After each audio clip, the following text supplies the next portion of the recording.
Hi everyone, thanks for joining our Agrimaster tutorial. Today we'll be going through locked files, expired files, and assigning licenses. Let's jump right in. So firstly we'll just open up Agrimaster.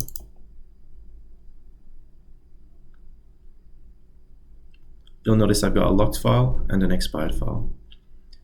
So when a file is locked, this means that a file is present but no license has been assigned. To fix this, you just need to go to Learn More.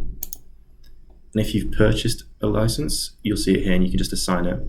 If you've got a standard subscription or a plus subscription, you can assign a read-only license.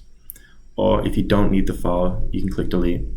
But only use this if you're completely sure you don't need the file. Otherwise, if you need it in the future, a file rebuild fee may apply. So for this example, we'll click read-only.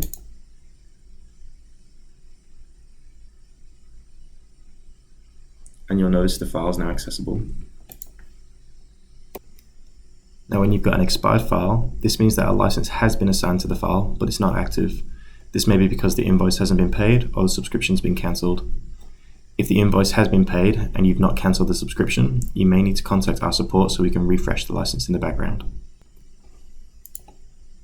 Thank you for watching everyone. If you need more information, please have a look at our help articles or book a one-on-one consultancy and training session with our team. All are linked in the description box. Don't forget to subscribe to our YouTube channel and give this video a like if you enjoyed it. Have a great day.